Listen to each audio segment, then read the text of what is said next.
What's up, everybody? Andrew Cleary here, back to you with season 2, episode 16, part 2 of the F1 podcast.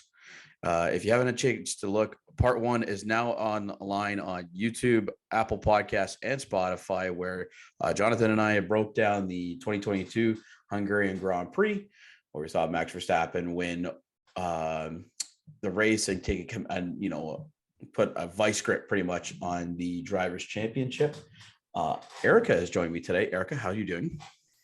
Doing well. How are you, Cleary? Good. Welcome back to the channel. That's Thank you. Great to see you back. And we get to have a fun episode today because we get to talk about, the world of F1 that happened this past week.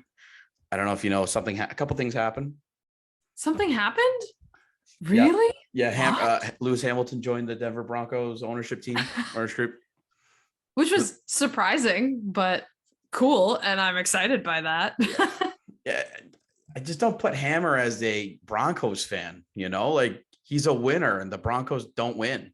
No, I have to say, if this is where we're starting things off, I was surprised. I do love that anytime a social media outlet posted this, the comments were hilarious and people were roasting him like, Bono, my footballs are gone, all kinds of stuff. Just knowing that this is gonna be a nightmare.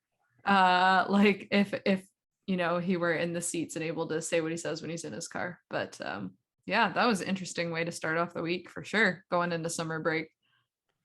I thought that was pretty cool. I love seeing athletes of different sports coming into becoming part of ownerships of other sports. We have like LeBron James being part of ownership of Liverpool FC. I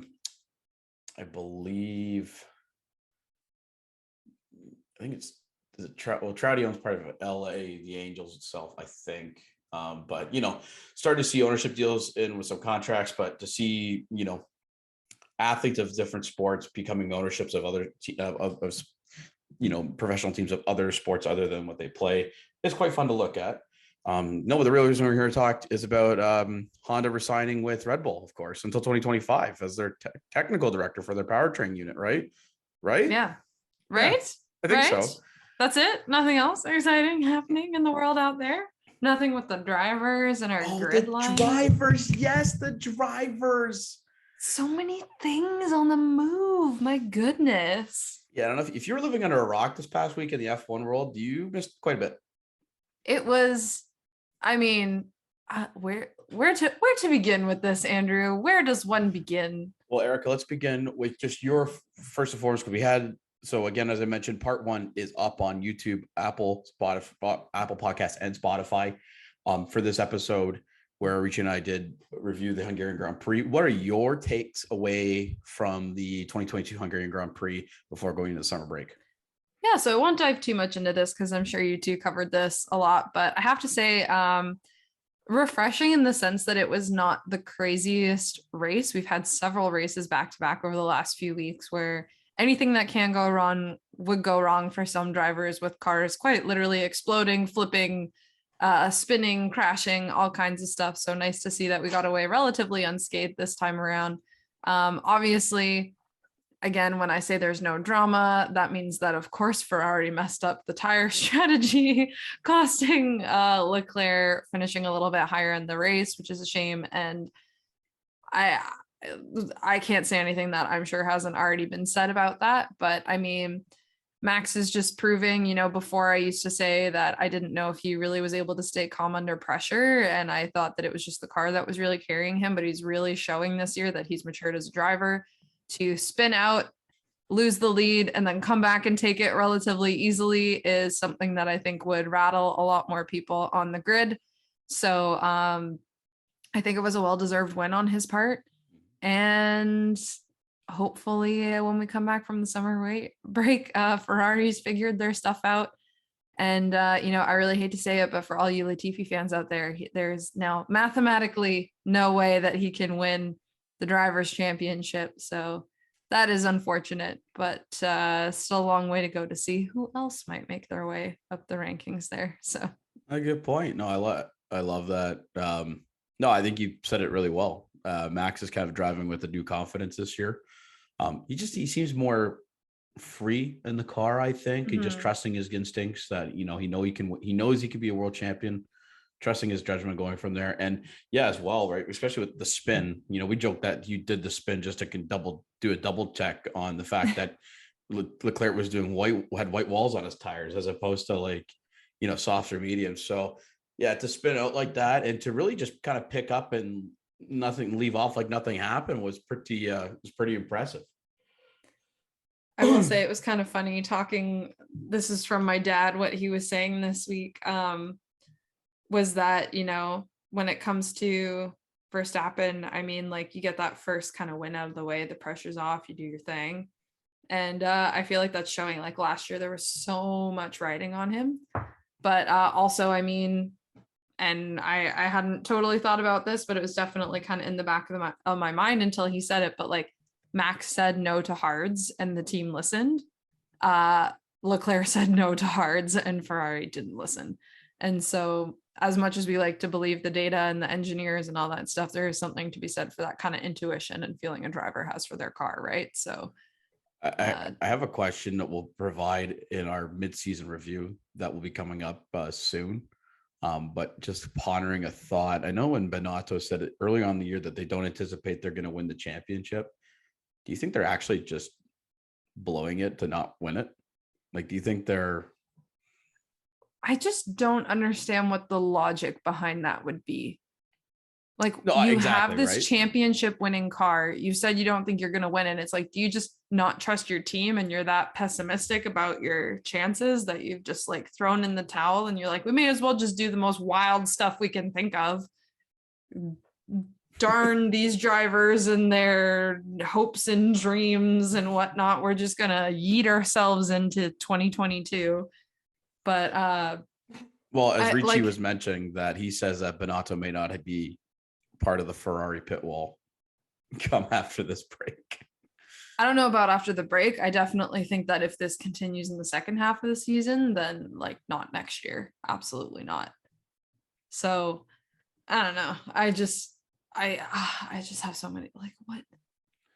We were talking about this last week, Ricci and I, when we were hanging out. It was just like, I'm pretty sure that if he applied for like a senior engineer position, he'd have better takes than what the team is currently doing. So, well, that's where he came from, right? He came from that engineering background, so maybe he is best to be suited with the technical development of the car. Yeah.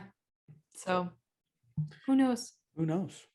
But nevertheless, there was a wild week that happened, and it started off with a former Ferrari driver and Rebel driver, Sebastian Vettel, on July 28th, announced his retirement at the end of the season, so that he will not be racing in Formula 1 after Abu Dhabi. It was funny, right? Because he all of a sudden gets social media and gets Instagram, and everyone's kind of like, "Oh, what's going on? This is pretty sweet." And it was only just to announce that he is retiring from F1, saying that my goals have shifted from winning races and championships to seeing my children grow, passing on my values, and being able to learn from them. Erica, give me your thoughts on Sebastian Vettel's overall retirement. I have to say it was sad. I'm not surprised or shocked, especially seeing how the last couple seasons at Aston have gone. I think it's really kind of dashed his, aspirations if he was still really focused on winning. But like he said, his kids are getting older, his family and stuff. Like, that's what a lot of people would really want to focus on after having such a successful career and for racing and traveling as long as he has. Absolutely loved Twitter's take on it. I know a lot of people out there are probably not on Twitter or don't enjoy Twitter, but if you are a part of F1 Twitter, you will see some of the funniest things you've ever seen. And so many people were losing their minds like, oh my gosh, Vettel got Instagram. This is great. We're going to see some more memeable content on top of his antics at the track. Yay. And then he retires and they're like, I wish I wasn't so excited for that because this just dashed everything. So yeah, it's definitely sad to see someone like him go. I mean, what a career to have 4 world driving championships, to have raced with 2 of the like powerhouses in the sport, and then to kind of take a leap of faith to go over to Aston Martin and try to help build the team over there. unfortunate that he couldn't really like use his skills to pull that car where we all hope it would be, and we're, I'm sure, anticipating it to be this season, especially after the Green Red Bull week. But yeah, you can't say anything. He did a lot and he has given it his all. I think his final Grand Prix, assuming he doesn't get COVID or no injury, will be his 300th and final GP. So to go through the numbers at four-wheel driver championships 2010 to 2013, all with Red Bull, 53 wins, 122 podiums, 3,077 career points, 57 pole position, and 38 fastest laps.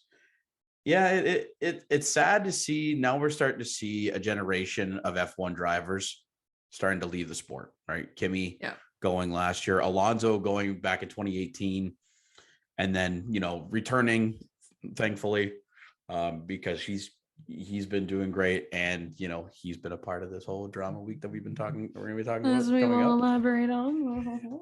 But it's good, we're starting to see the old guard start to let the new wave of drivers kind of come into the sport. And I hope that, I think you've put it excellently in terms of how, we're going to be definitely missing an ambassador of the sport, especially in terms of his social values. What he preaches in terms of, equality, his environmental aspects. I really think F1 should keep him on post-retirement to be either a consultant in that environmental and equality space, promoting sustainability, promoting, inclusivity, because I think he could do really good wonders with them wanting to, in their net zero, I would say, aspirations or goals by 2050 for the sport. I think he'd be a really good job in that case. And I'd love to see him do commentating along with Rosberg. I think, I really enjoy having the former drivers that are just recently retired from the sport being involved in, because they know people, they know the racers on the grid, and they know what these new era of cars are like. So I wish him nothing but the best. I think it is, you can tell he's not happy at Aston Martin. I think they're farther away than what they anticipated going into this season. But I think what they can instill some of those values that Vettel has provided to the team to really be able to grow down the road. But I think it's a multi-year project that Seb wasn't really interested in, and he's kind of gotten to that point where he's able to he's able to pay it back as well on the track by mentoring Mick, like Michael did to him when he was in F1. So I think he's completed it, really, everything he's wanted to do going forward. Yeah, the journey has come full circle. But what I'm going to be sad about is that we're not going to have the multifaceted career memes of Seb. Yeah. In the last year alone, we had safety car Seb.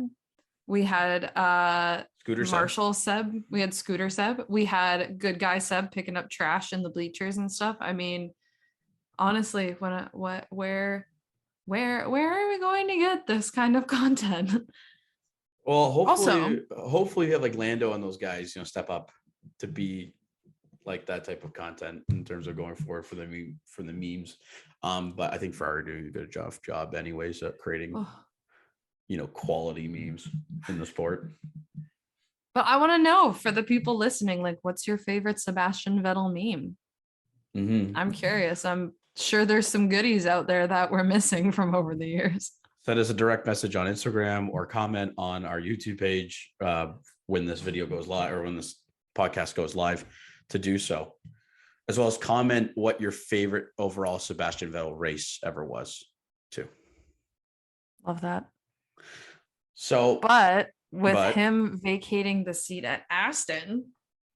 Yeah, it opens up doors, right? We don't know who's going to be sitting in Aston Martin. The funny thing was, like, I had a few ideas of who it could be. Like, I thought Ricardo could be the one that goes to Aston Martin. It opens up a seat at McLaren for a more competitive driver in that case to go there, because McLaren is linked to, the McLaren's they've been linked to, I think it's Colton Herta, right? He's a reserve driver from the IndyCar side that they're going to be coming in. Piastri was one that we'll get into later with regards to that opportunity. But nevertheless, kind of hoping this vacate. I thought it would be Ricardo, I thought it would be, who else did I think? I thought Hulkenberg was going to take the seat again because he has experience with the team. He's a very experienced driver, and he can install winning ways for that team to go forward, because especially when an announcement like that happens, you have to kind of pick your stocks up and figure out what the heck's going on, find that short-term solution in that case. But nevertheless, 3-4 days later, we have this shock announcement that Fernando Alonso is not going to be returning to Alpine next season. He's going to Aston Martin. How that is justified in any way, shape, or form after the season Alpine has been having, where they have a very racy and competitive car, and you decide to go to, pardon my language, I know Rishi doesn't like it when we swear on here, shitbox of a car.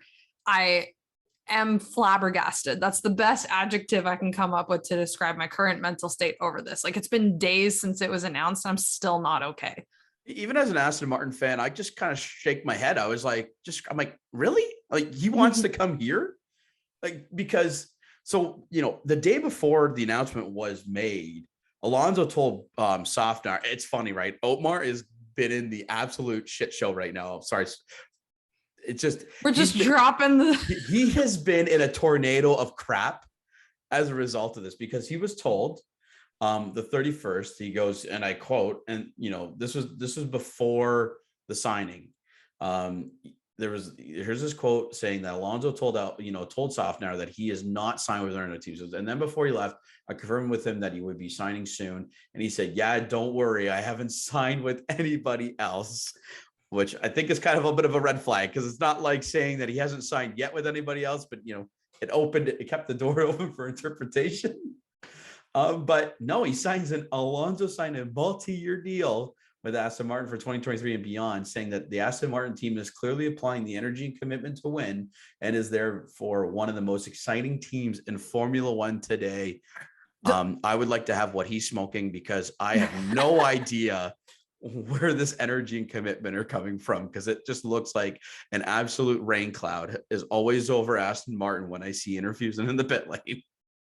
Every time there's a qualifying session, like Q1 happens, and I'm like, oh no, poor Aston Martin. But at this point, it's not shocking. Like, I get it from a couple different standpoints. Like we were talking about just before we started recording, it was a multi-year deal. Alpine wasn't offering him that.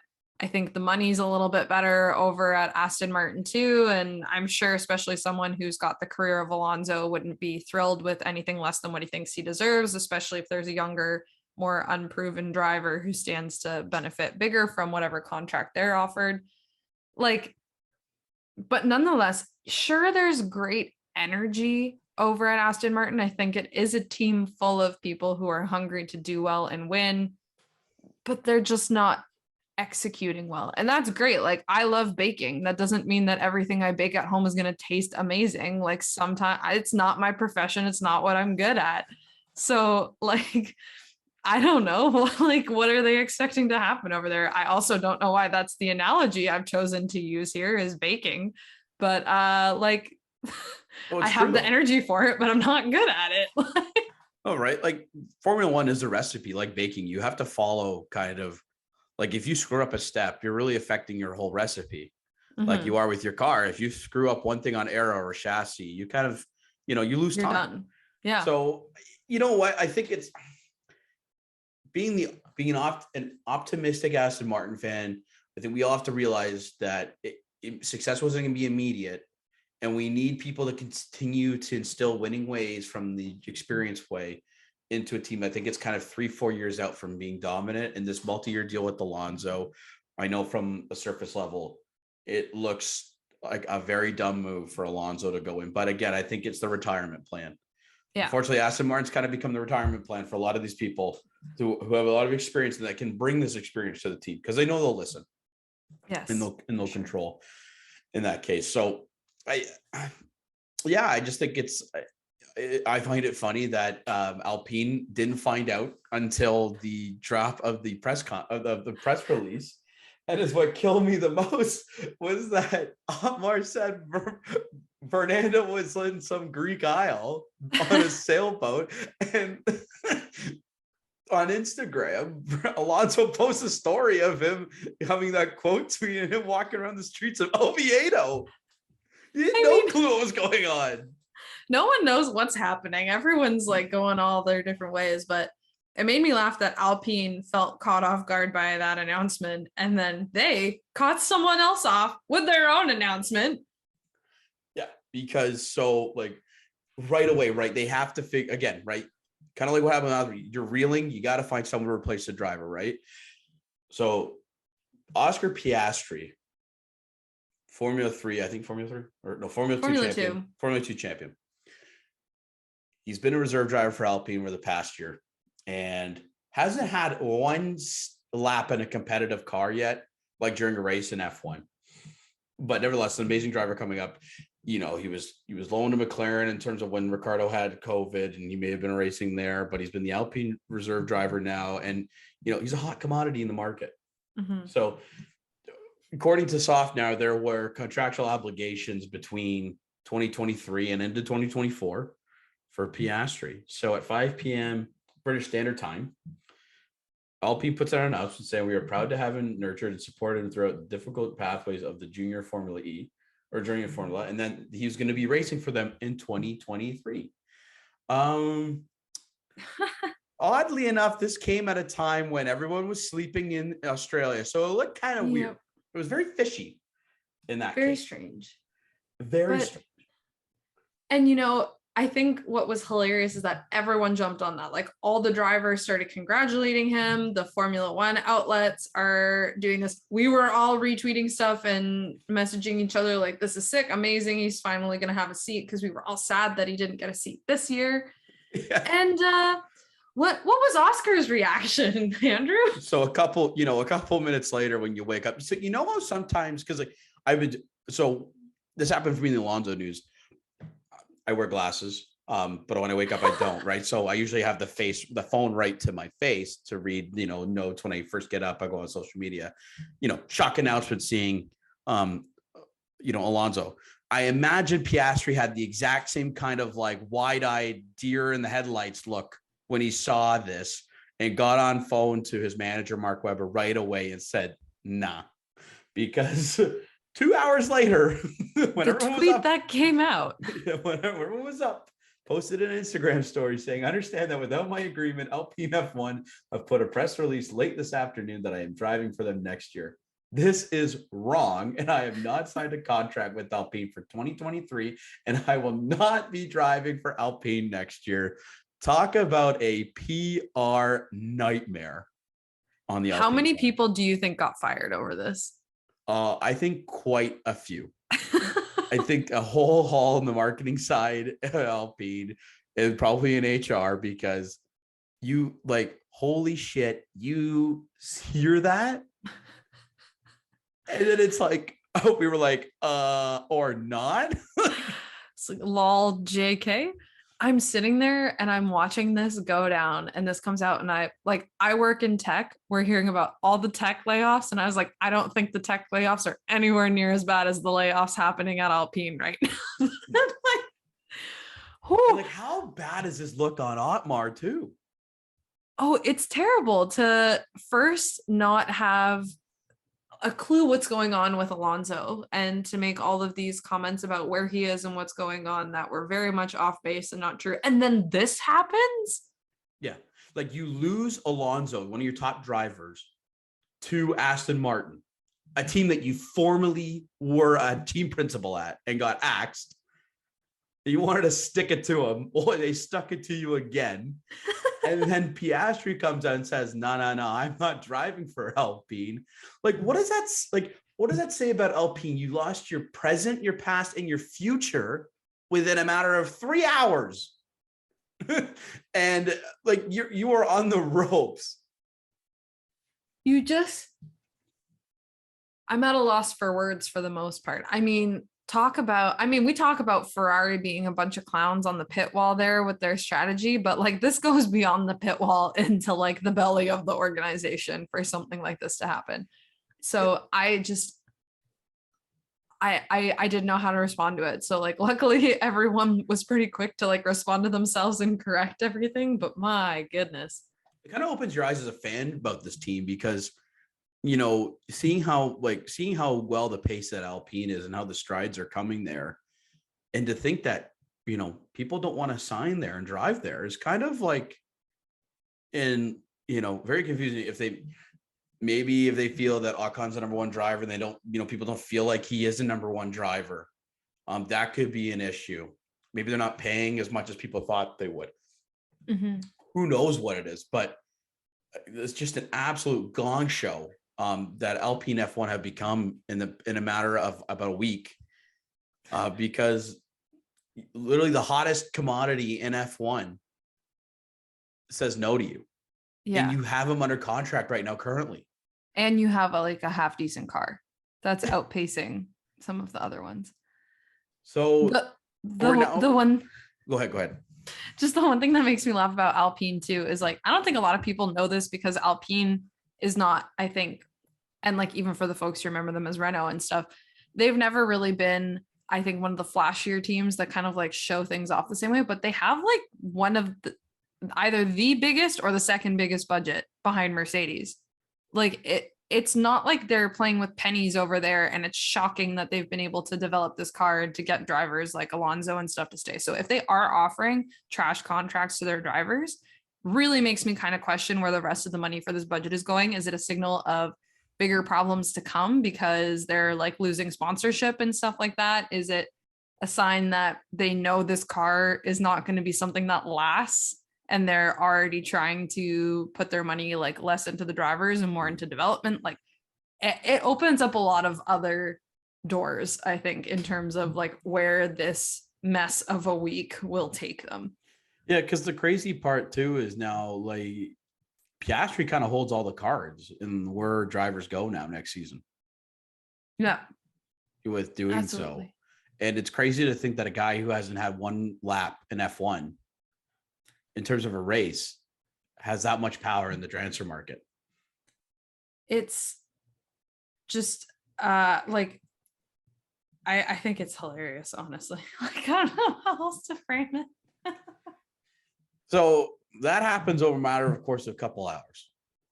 Yeah. So at this point we do not know what he's going to do. No. We've heard that he's tied to McLaren, and what I've heard is that he's going to sign to be the reserve driver for McLaren in 2023 for them then to take Danny Ricciardo's spot in 2024 and be teammates with Lando Norris.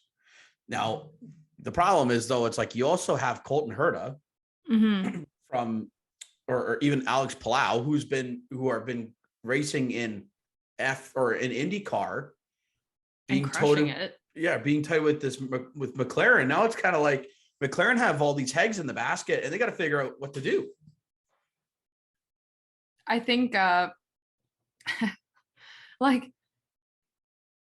it just makes me laugh. I think a lot of people were expecting it to be, like you said before, Ricciardo to Aston Martin, if there was going to be a move of that skill, where maybe some of the, I'm going to use air quotes here because Ricciardo is still in the grand scheme of things pretty young, the old guard moving.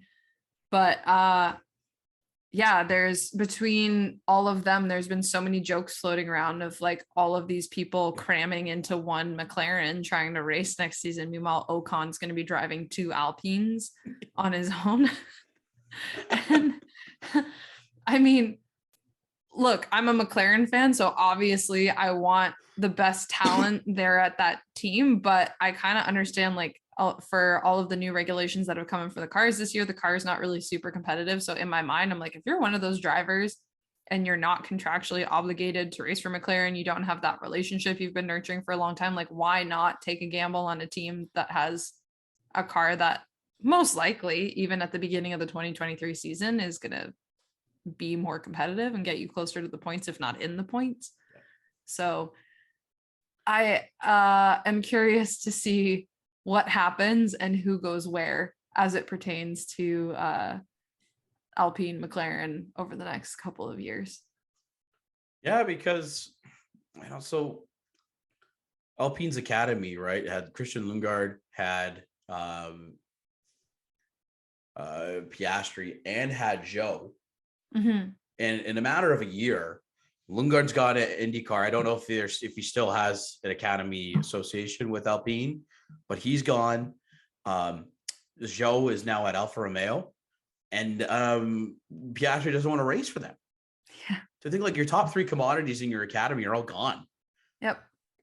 It It's opens the door absurd. for like guys like Victor Martins, but he's a couple years out, I think, in terms of being touted for an F1 seat, in my opinion, because you still got to go through the ranks of Formula 3 and Formula 2, or Formula 2 at least. But man, what a nightmare if you're an Alpine fan going on this week. So that happened August 2nd. August 3rd comes around, and Williams says, we have an announcement today at 10 a.m. Eastern Standard Time, or I think it's like 3 p.m. BST. Yeah. And we're like, oh shit, this is like Piastri signing with Williams, which would kind of maybe confirm everything we've talked about. But it was funny because Williams was thinking of going to the Renault engines, which had talks about Piastri going in. So I was like, is Piastri going to pull the double move on Alpine, where not only do they lose the commodity in terms of the driver, but they also lose a potential engine partner again next season by saying Piastri's like, nah, I'm just going to take my talents to Williams and F all y'all really at Alpine. But no, it wasn't the case. Williams announced that Alex Albon is going to stay on for 2023 in a multi-year deal. I think very deserved. But the way he did it, Erica, was absolutely phenomenal. Just, I understand that with my agreement, Williams Racing have put out a press release this afternoon that I am driving for them next year. This is right. And I have signed a contract with Williams for 2023. I will be driving for Williams next year. Crying, laughing emoji. Let's go. And then tags Williams Racing.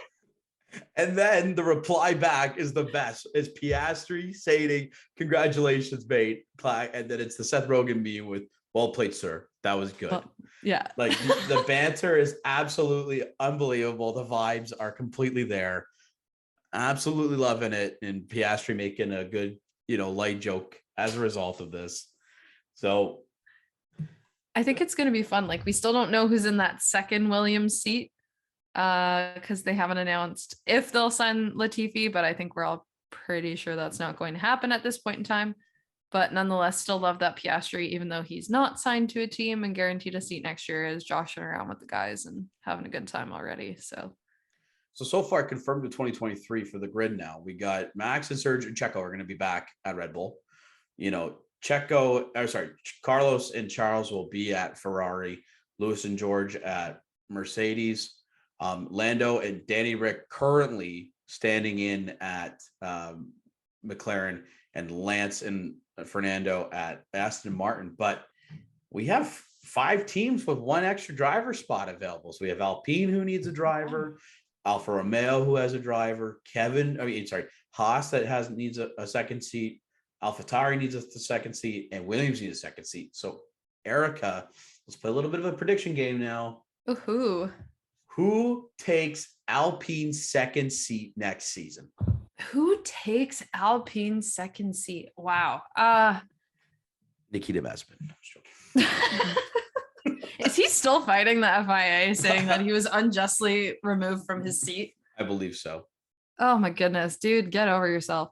You know what I think would be an interesting move?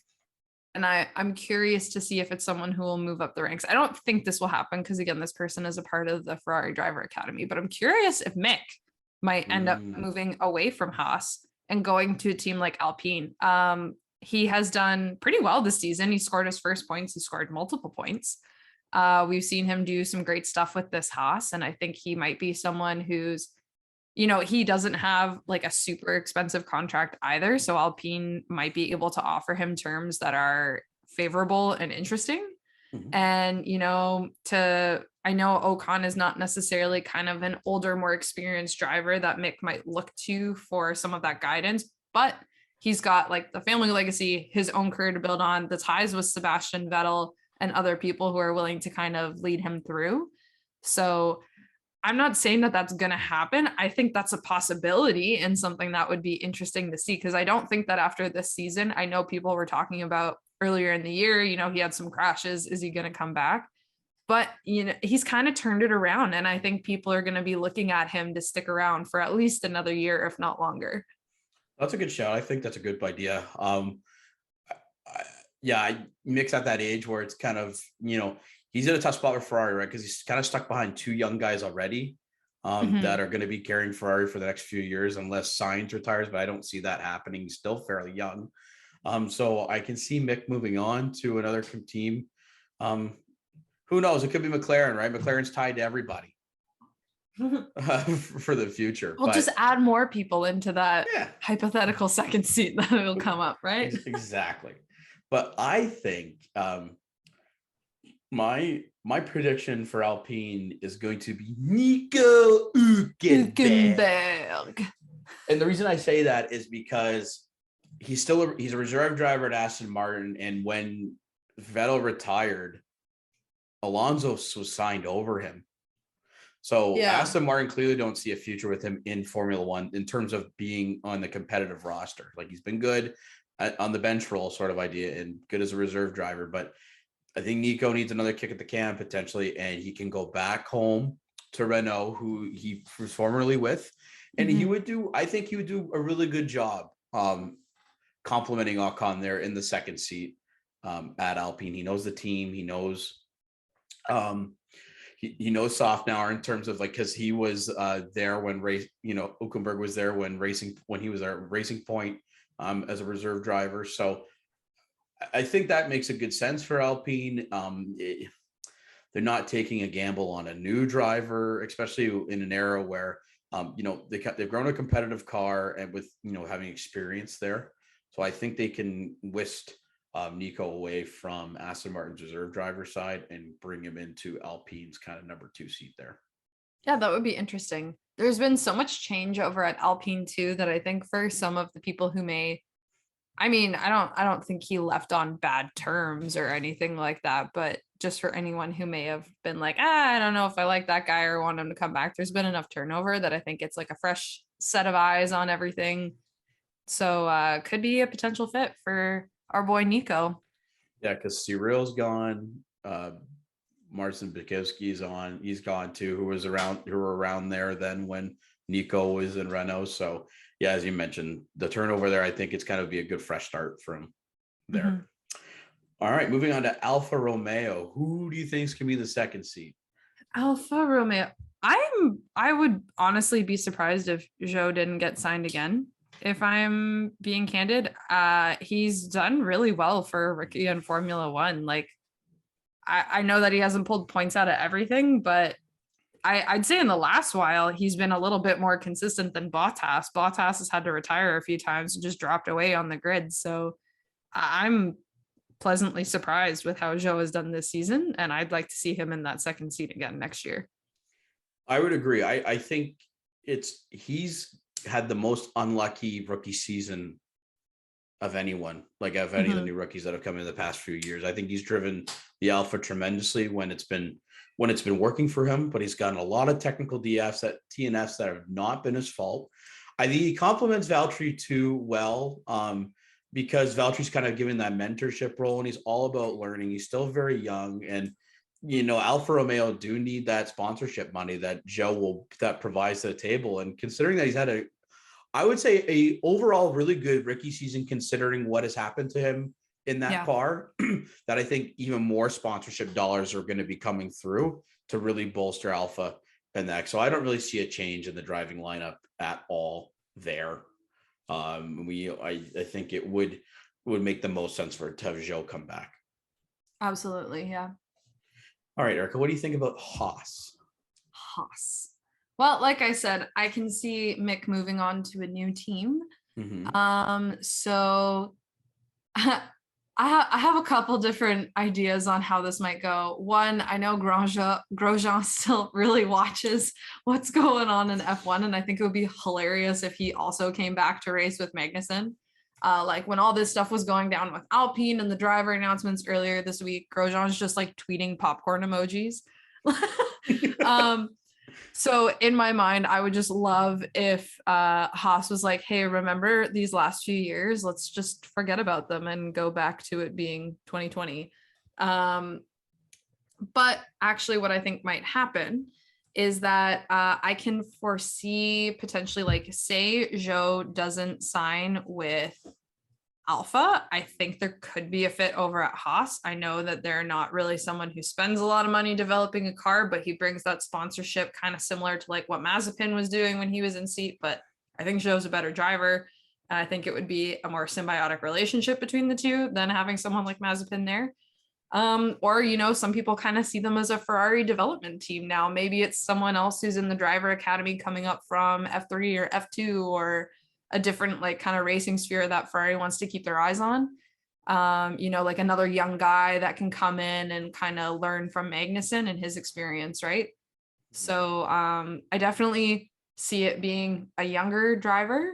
But whether or not it's like movement from, say, I don't think Yuki would go there. I don't think the only person I can really see going to that team would be Zhou of the young guys that have got contracts up, but otherwise it'll be someone I don't know from elsewhere. So it's a good point, because if Mick does move on, they have to fill the seat immediately, and they truly don't trust Pietro Fittipaldi to be that person, because they, you know, even Gene Haas has come out and said that, you know, Pietro's a good driver, he's a good reserve driver, but he's not the quality F1 driver that people think that he could be going forward, which is really unfortunate for him, because he's kind of now stuck in a sport where he's really just maxed out as a reserve driver for a team that's, you know, not fully competitive on the grid. So I could see him move on into other opportunities, but for me, Haas has always been like, because a lot of their money comes from sponsorship revenue. Yeah. And Mick provides the most sponsorship revenue right now on that team, like over Kevin, because Kevin doesn't bring in the sponsorship dollars that Mick does from the Germans catalog side, right? Yeah. One and one, you know, the deals with Aldi, right? Steiner's ship, for instance, right? We saw that on Drive to Survive. So I think if they don't bring in Mick, they're going to have to bring in another talent who's young, but also has very big pockets in terms of, I would say, sponsorship availability.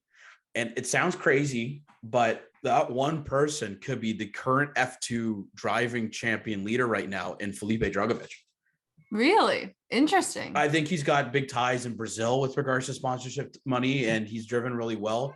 Haas has done that strategy before, where they've taken the form of the previous F2 driver in, going in, or previous F2 champion, which Drugovich has kind of gone and shown that he's 21 points up in the championship right now over Porcher, who, okay, secondary thought at Alpine, if Hülkenberg doesn't get it, I think Porcher could be another candidate for that role, because he is French, and it'd be kind of combining back to the team. So, but I think Mick returns, but if not, I can see Haas making, in my hot take, maybe moving and getting Drugovich to come up and race in that case for Haas. I think that's a really good point that you bring up. That's entirely plausible, I think. That kind of move. We'll see. Like it'll be really interesting to see in that case. Okay, now we're going to go into AlphaTauri. So Gasly has confirmed that the AlphaTauri is in a weird spot.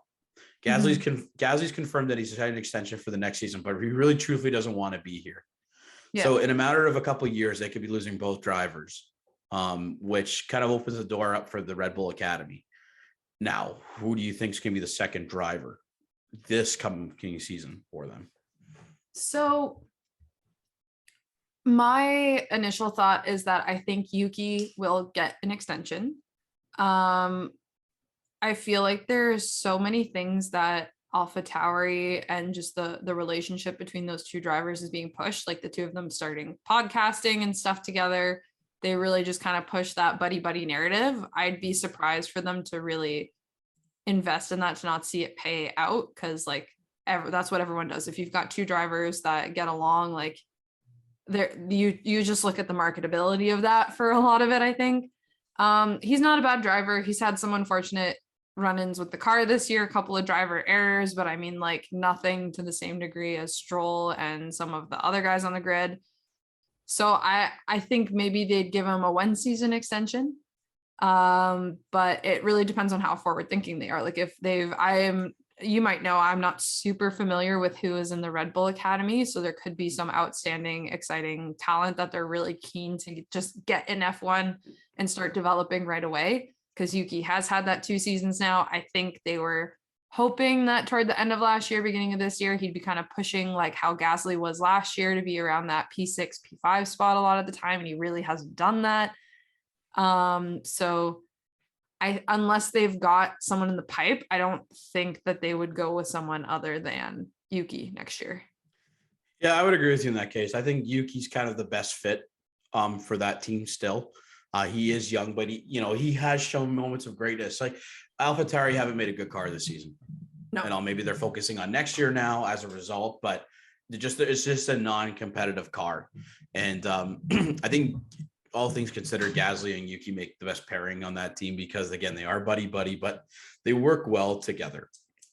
And it's shown that in races, like, they traditionally stay each other's way. They don't really, they don't traditionally crash into each other on the track. Like they're very amicable between the two of them. And I think they have a really good relationship.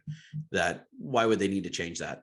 However, nevertheless, if they do not go down that road with Tsunoda, which I think could be a possibility, there's a few drivers in the Red Bull Academy that could come up that are currently doing well in F2 right now. So we have Jehan Daruvala, who's currently sitting fifth in the Drivers' Championship with 94 points. Iwasa, who has 90 points. Liam Lawson, as well as 88 points. So in my opinion, it depends. So if they weren't going to go the Tsunoda route and they go another Red Bull Academy driver, there's kind of two ways I can look at this going.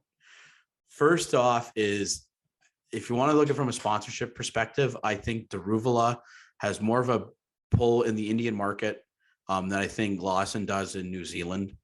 And I think the sponsorship dollars are much bigger. And of course, they're going to be bigger in India than they would be in New Zealand. So I think if they were going to go down that road, I think Daruvala would be, he's proven to be a very good driver in F2. So he could have that spot in AlphaTauri. But all things considered, in my opinion, I think Lawson's a better driver than Daruvala. He's driven for, not only does he do F2, last year he did DTM. And he was a top contender, or he was a top fighting in the DTM championship with that Red Bull AlphaTauri sort of Ferrari-based team. And he's only 6 points back of Daruvala in the Drivers' Championship in F2. So, oh wow, I think it depends on what route they want to take. If they want to go the money route, I think Daruvala would be the best fit. But if they want to go, I think talent, I would go Liam Lawson because he's proven he can win in F2, and I think he could do well in an F1 car. But they're both very young in that case. They are young, but we've seen it time and again. If you've got some of those standout drivers and guys, you can develop, why not promote them sooner than later and give them a shot, right? So I agree in that case. All right, so the final team that we can talk about is Williams. So of course we have Albono. That's his nickname, Albon. He signed a multi-year extension, which I think is really good for him. He needed an F1 team. I think Williams is a really good F1 team for him. He's got a very good attitude. I think he's got that attitude that Yost is looking at in terms of a lead driver. He's willing to take risks, but he's willing to have fun on the track. I think he just prevents a good vibe to Williams, who could eventually get a competitive car. But wouldn't that be nice to have a competitive Williams once again? My goodness. I think they would, and I think it's all going to be based on this number 2 driver. First and foremost, I'm just going to say right now, I don't think Latifi gets re-signed by Williams. It is sad because obviously I want to see more Canadian talent out there. And I love having someone from so close to home there. Like, he's a Toronto guy who went to school here for a long time. Like, his family's a staple of the business and everything. So, yeah. And I mean, I've also been impressed with a couple things he's been able to do under wet conditions this year. It's actually, like, in my mind, usually when it's raining and it's slick, that's kind of when all specs of the car are set aside and you actually get to see some of the talent people have. And he's shown that he's like not a bad driver. He's able to do well. Just it's unfortunate that he's not to the same level as some of these other guys and that he's not in a best car. But I don't know if any of the current drivers would go there from the other teams. There's potential for it. However, a lot of the time Williams is seen, I mean, Albon has kind of proven that this isn't necessarily the case, but a lot of people see Williams as kind of a development team. This is where you come in from F2, you get a couple years under your belt, and then like George, you go to Mercedes.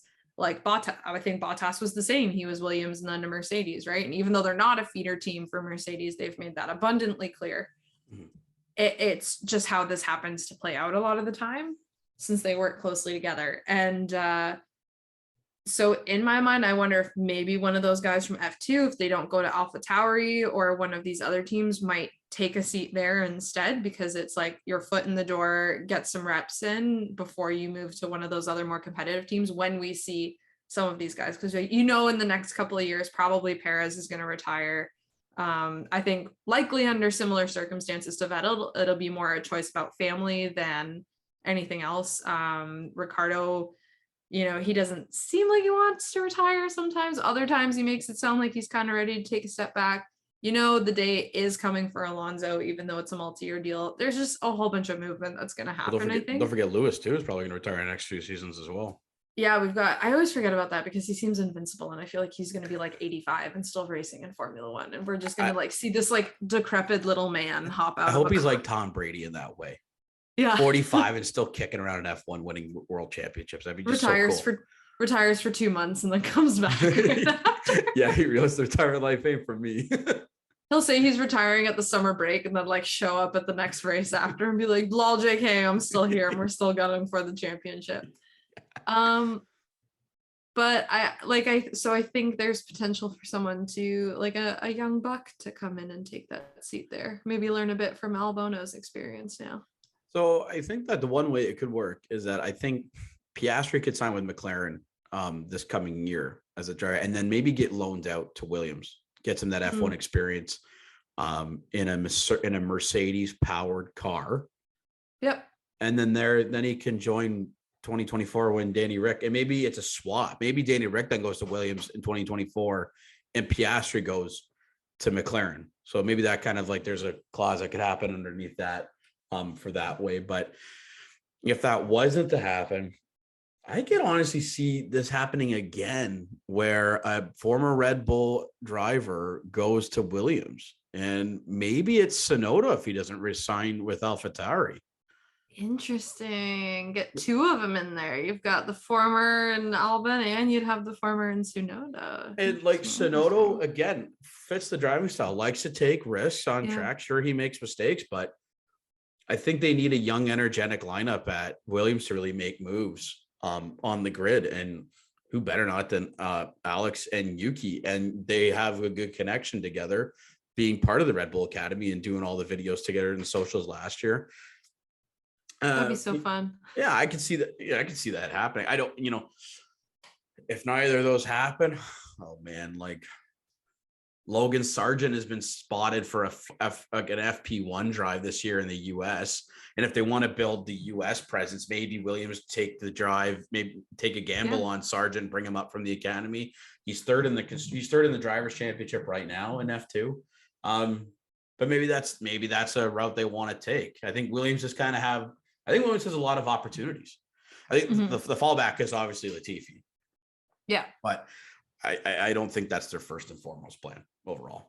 I think it's not even like from Williams' standpoint, but I feel like Latifi is also just not super heart in it for staying in F1. Like he clearly loves the sport, but after the abuse he went through at the end of the season last year and stuff, I think it was like a little bit disenchanting.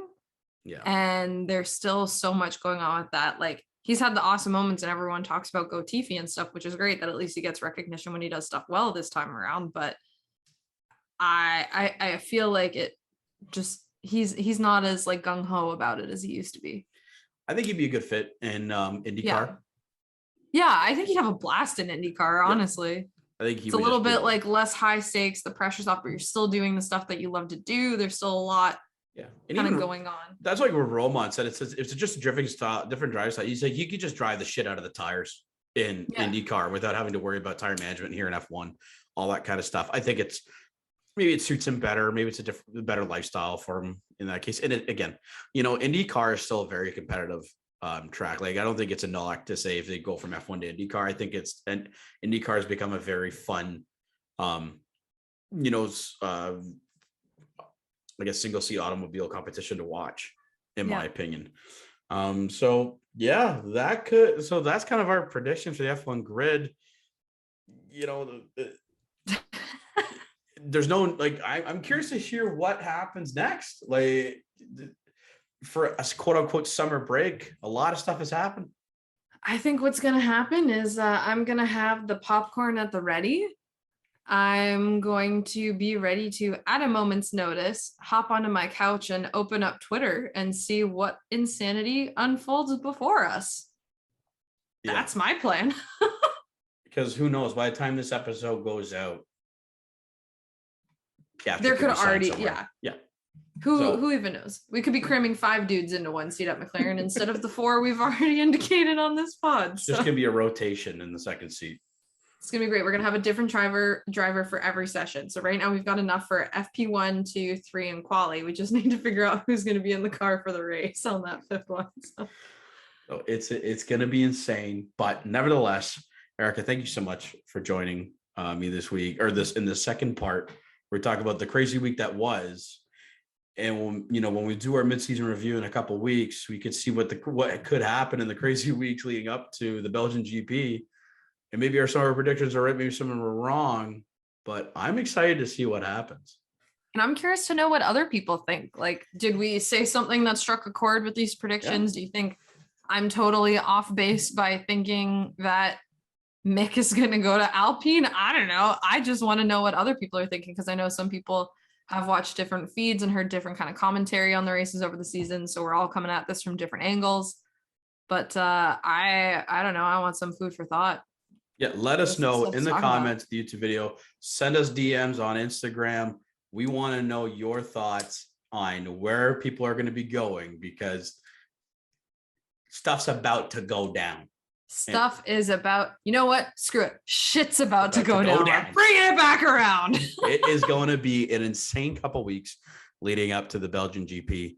But until our mid-season review, thank you so much for watching. Everybody have a great summer break.